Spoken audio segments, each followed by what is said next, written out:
नमस्कार दोस्तों, स्वागत है आपका डीप नॉलेज में।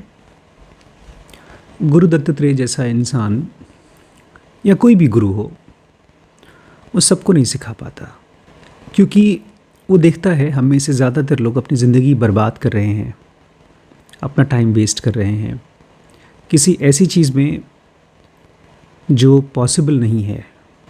आज की वीडियो में मैं आपको यही बताना चाहता हूँ, मैं आपको दिखाना चाहता हूँ कि हम कॉमन मैन क्यों एक गुरु की टीचिंग से बहुत हेल्प नहीं ले पाते हैं। बात बड़ी सिंपल सी है, हम अपना समय बर्बाद कर रहे हैं किसी ऐसे काम में जो चीज़ इम्पॉसिबल है। इसलिए गुरु हमेशा कुछ सिलेक्टेड लोगों को ही सिखा पाता है। ऐसा नहीं कि वो सिलेक्टेड लोगों को सिखाना चाहता है, वो तो सबको पॉइंट करता है, सबको इशारे दिखाता है, लेकिन केवल बहुत सेलेक्टेड लोग ही हैं जो उसके इशारों को यूज़ कर पाते हैं। मैं अपनी ज़िंदगी में देखता हूँ, मैं रोज़ कई लोगों से बात करता हूँ। बहुत से ऐसे हैं जो ज़रा सा हिंट पाते हैं और अपने काम पे लग जाते हैं, और वहीं कुछ ऐसे लोग हैं जो दिन भर मैं उनको कहता रहता हूँ, समझाता रहता हूँ, फिर भी उन्हें समझ में नहीं आता। तो ये दोनों में डिफरेंस क्या है, पहले ये समझते हैं। जो लोग एक गुरु की टीचिंग्स को यूज़ कर पाते हैं, वो हमेशा अपने अंदर ये सोचते हैं, ऐसा महसूस करते हैं कि वो बहुत किस्मत वाले हैं कि उन्हें अपने मास्टर के पास, उनसे कनेक्शन में रहना, उनसे सीखना, ये उनकी किस्मत की बात है। और वो हमेशा हर पल रेडी रहते हैं अपने मास्टर को रिसीव करने के लिए, उनसे सीखने के लिए। और वहीं पर जिनको एक गुरु हेल्प नहीं कर पाता है, वो अपने गुरु को, अपने मास्टर को टेकन फॉर ग्रांटेड लेते हैं। वो एक तरह से उनके रिसोर्सेज यूज़ करना चाहते हैं। जब दुर्योधन और अर्जुन दोनों कृष्ण के पास आए महाभारत से पहले, दोनों ने कृष्ण से कहा कि आप हमारी तरफ से लड़िए महाभारत में। तो कृष्ण ने बहुत ही समझदारी से अपने आप को दो पार्ट में डिवाइड कर लिया। एक तरफ उन्होंने अपनी सेना रख दी और दूसरी तरफ उन्होंने खुद को रख दिया। और जो मूर्ख था, जो दुर्योधन था, जो इशारे नहीं समझता था, उसने भगवान कृष्ण की सेना ले ली। और अर्जुन, जो एकदम अवेयर स्टूडेंट था, जो इशारे पहचानता था और इशारों का इंतज़ार करता था, उसने कृष्ण को चूज़ किया। तो सबसे पहले तो आपको ये पूछना है कि आप किस कैटेगरी में आते हैं। अगर आप केवल इमोशनल हैं, आप ये बातें इसलिए सुनते हैं क्योंकि आपको अच्छा महसूस होता है, ना कि इसमें से इशारे पकड़ना चाहते हैं, तो आपको ये वीडियो बहुत हेल्प नहीं करेगा। ये वीडियो उनके लिए है जो बहुत सीरियस स्टूडेंट्स हैं फ्रीडम के, मुक्ति के। अब दूसरी बात कि जिसको एक गुरु हेल्प करने की कोशिश करता है, जो अपना टाइम वेस्ट कर रहा है, वो आखिर है कौन। गुरु दत्तात्रेय कहते हैं परशुराम से कि हम सभी दो कॉन्शियसनेस में जीते हैं, हम सब के सब डुअल कॉन्शियसनेस के बाशिंदे हैं। जी हाँ, थोड़ा सा इसको समझिए। एक का नाम देते हैं बॉडी कॉन्शियसनेस, जिसमें कि हम अपने शरीर के प्रति चेतन रहते हैं, अवेयर रहते हैं, एक तरह से अपने बॉडी के फॉर्म में हम जीते हैं, जिस रूप में आप मुझे अभी देख रहे हैं। और दूसरा है प्योर कॉन्शियसनेस, या तो उसी का एक और हल्का वर्जन है माइंड कॉन्शियसनेस, जिसमें विचार चलते हैं, जो बॉडी से ज़्यादा फ्री है, जो कुछ भी सोच सकता है, जिसमें मेमोरी क्रिएट होती है।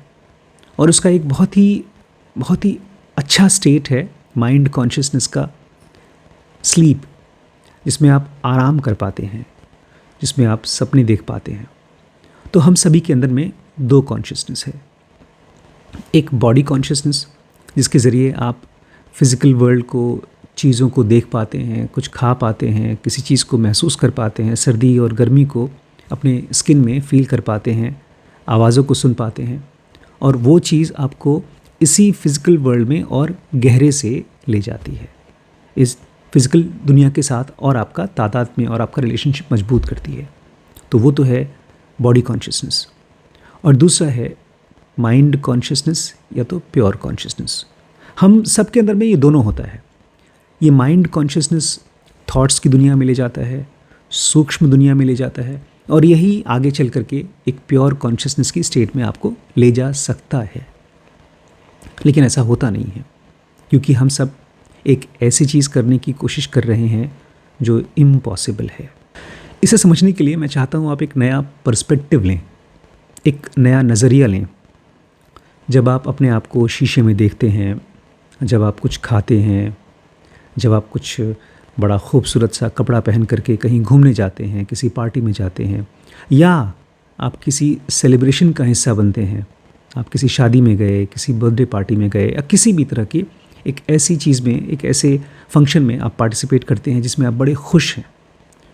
मैं चाहता हूँ आज से ये बात आपके जहन में 24 घंटे होनी चाहिए कि जो बॉडी कॉन्शियसनेस है, जिसमें आप एक शरीर के रूप में ज़िंदा रहते हैं, वो एक तरह से बीमारी है। जी हाँ, क्या होती है बीमारी? जब एक आदमी मरीज़ हो जाता है, चाहे घर पे हो चाहे हॉस्पिटल में हो, तो उसको हम क्यों बीमार कहते हैं? क्योंकि उसकी देखभाल करनी होती है, उसे बचाना होता है, उसको हम छोड़ के जा नहीं सकते। वो अपनी छोटी छोटी एक्टिविटीज़ के लिए भी दूसरे के ऊपर डिपेंडेंट हो जाता है। ये बॉडी कॉन्शियसनेस भी ऐसी ही है। अगर हम अपनी बॉडी का ध्यान नहीं देते हैं, इसे टाइम टाइम पर खाना नहीं खिलाते हैं, इसे नींद नहीं मिलती है, इसको कपड़े से और छत से ढकते नहीं हैं, तो ये बॉडी ख़त्म हो सकती है। एक तरह से ये बीमारी है, क्योंकि ये ख़त्म हो सकती है और इसे हमें 24 घंटे बचाने की ज़रूरत पड़ती है। और इसी का एक और हिस्सा है प्योर कॉन्शियसनेस या माइंड कॉन्शियसनेस, जो हमारा ही और ज़्यादा मुक्त रूप है, जिसमें हम फ्री हैं। लेकिन वो बेचारा फ्री रह नहीं पाता। हमारा माइंड एक नौकर की तरह, एक सेवक की तरह, एक गुलाम की तरह इस बॉडी कॉन्शियसनेस के चारों तरफ घूमता रहता है। हमारे सारे विचार, हमारे सारे इमोशंस, हमारे सारी एक्टिविटीज़, हम जो कुछ भी करते हैं 24 घंटे, वो इसी बॉडी कॉन्शियसनेस को, इसी चेतना को, इस शरीर की चेतना को बचाने की कोशिश में करते रहते हैं। एक तरह से हमारा जो मुक्त रूप है माइंड कॉन्शियसनेस, वो इसी बॉडी कॉन्शियसनेस के चारों तरफ फंसा हुआ है, स्टक है। लेकिन हम ही में से कुछ ऐसे इंसान हैं जो थोड़ा सा लाइफ को सीरियसली देखते हैं। वो देखते हैं कि इस बॉडी के साथ कुछ चक्कर है। इसमें मज़ा तो आता है खाना खाने में, घूमने फिरने में, एंजॉय करने में, लेकिन इसमें इनहेरेंट कमियां हैं, फ्लॉज हैं।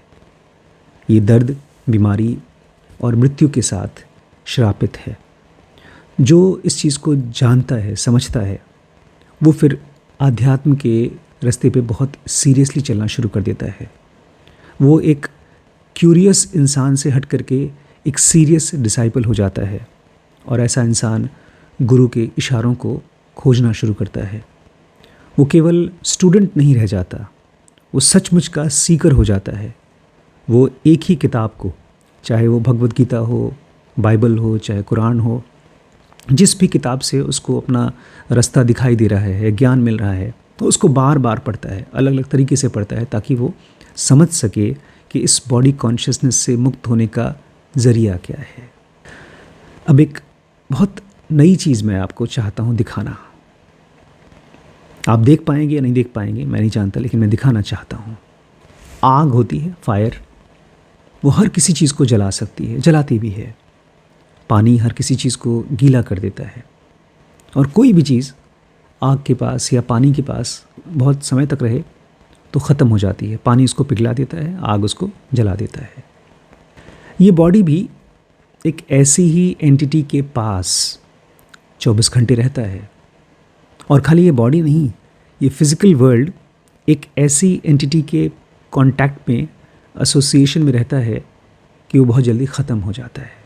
जी हाँ, ये शरीर चाहे 100 साल तक जिए या ये ब्रह्मांड करोड़ों अरबों साल तक जिए, वो बहुत जल्दी ख़त्म हो जाती है। जी हाँ, हमारी डिवाइन फ्रैगमेंट, जिसका रूप आग से भी ज़्यादा पावरफुल है, पानी से भी ज़्यादा तरल है, स्पेस से भी ज़्यादा सूक्ष्म है, वो है हमारी आत्मन। उसके सामने कोई भी चीज़ टिक नहीं पाती, टिक ही नहीं सकती। जैसे इस ब्रेन के लिए, इस बॉडी के लिए थॉट्स बहुत देर तक टिक नहीं पाते, ठीक ऐसे ही हमारे ही अंदर में जो डिवाइन फ्रैगमेंट है, उसके एसोसिएशन में, उसके कांटेक्ट में ये बॉडी बहुत दिन तक बेचारी टिक नहीं पाती और एक बड़े इल्यूजन में रहती है बॉडी। उसको लगता है कि वो सांस खुद ले रही है, वो खाना खुद खा रही है, वो कर्म खुद कर रही है। ये कैसे पता चलता है उसको? विचारों से। वो अंदर अंदर मंद मंद मुस्काती रहती है बॉडी कॉन्शियसनेस कि मैं सब कुछ कर रही हूँ। ये बॉडी कॉन्शियसनेस बेचारी अपने आप को ज़िंदा रखने की कोशिश करती है और कभी भी ज़िंदा नहीं रख पाती है। एक ऐसी एक्टिविटी में हम रोज़ 24 घंटे पूरी ज़िंदगी कुछ न कुछ ऐसा करते हैं कि हम ज़िंदा रहें, सरवाइव करें, जो हो नहीं पाता है। इस धरती पे किसी भी इंसान की बॉडी को ज़िंदा रखने का काम ये बॉडी नहीं करती, इसके पीछे की डिवाइन फ्रैगमेंट, इसके पीछे की आत्मन करती है। लेकिन कमाल की चीज़ ये है कि आत्मन कभी भी इसका क्रेडिट लेने के लिए, इसका श्रेय लेने के लिए नहीं आती है। वो कभी न पैदा होती है न मरती है। पैदा होता है ये शरीर, मरता है ये शरीर, लेकिन यही शरीर हर चीज़ के लिए बड़ा गर्वान्वित होता है, उसको बड़ा घमंड होता है कि मैं कर रहा हूँ। जबकि रियल हीरो कौन है? आपके अंदर का आत्मन, डिवाइन। कैसे जान सकते हैं हम उस आत्मन को? कैसे हम अपने टाइम का सही इस्तेमाल कर सकते हैं? ये सवाल आपको, ठीक है, आपने मुझसे पूछा, किसी गुरु से पूछा, लेकिन इस सवाल को 24 घंटे पूछना होगा कि आपके अंदर के डिवाइन फ्रैगमेंट का नेचर कैसा होता है। क्या उसका कोई कैरेक्टरिस्टिक, उसके कोई लक्षण होते हैं? क्या उसे इस बॉडी से सुना जा सकता है? क्या उसे इस आँखों से देखा जा सकता है? क्या उसे इस मन से सोचा जा सकता है? और अगर नहीं, तो इन सभी इंद्रियों को, इस बॉडी कॉन्शियसनेस को आप बहुत ज़्यादा सीरियस ना लें। इसको ज़िंदा रखें, खाएं पिएं, अपनी बॉडी को, अपनी दिनचर्या को आराम से जिलाएं, लेकिन 24 घंटे आपका बीतना चाहिए अपने प्योर कॉन्शियसनेस के रूप के साथ। उसका रूप है अरूप, वो दिखता नहीं है, सुनाई नहीं देता, वो मन के अंदर में विचारों के बीच में रहता है। कृष्ण कहते हैं उसे काट नहीं सकते, उसे गीला नहीं कर सकते, क्योंकि वो इस फिज़िकल वर्ल्ड का नहीं है, लेकिन वो आपके अंदर है। उसको जानने के लिए एक नहीं कई जन्म लगते हैं। कोई बात नहीं, हर एक जन्म उसके लिए एक क्लास है। अगर आप बहुत सीरियस स्टूडेंट हैं, ख़ुद को जानना चाहते हैं, अपने आप को मुक्त करना चाहते हैं, तो एक भी सेकंड वेस्ट मत करिए। मैं सभी सीरियस लोगों को जो इस स्पिरिचुअल रास्ते पे किसी सहारे की खोज नहीं कर रहे हैं, जो मुक्त होना चाहते हैं, उनके साथ एक यात्रा पे चल रहा हूँ। उसको मैं कहता हूँ ज़ेनोगी यात्रा, जिसमें 1000 स्टूडेंट्स मेरे साथ चलेंगे। अपने मन के अंदर अपने विचारों के जाल को काट करके इस फिज़िकल वर्ल्ड की माया जाल को काटेंगे मेरे साथ। अगर आप बहुत सीरियस हैं तो 24 घंटे आपको अपने ऊपर काम करना होगा। टाइम वेस्ट मत करिए, एक भी दिन बर्बाद करने का नहीं है।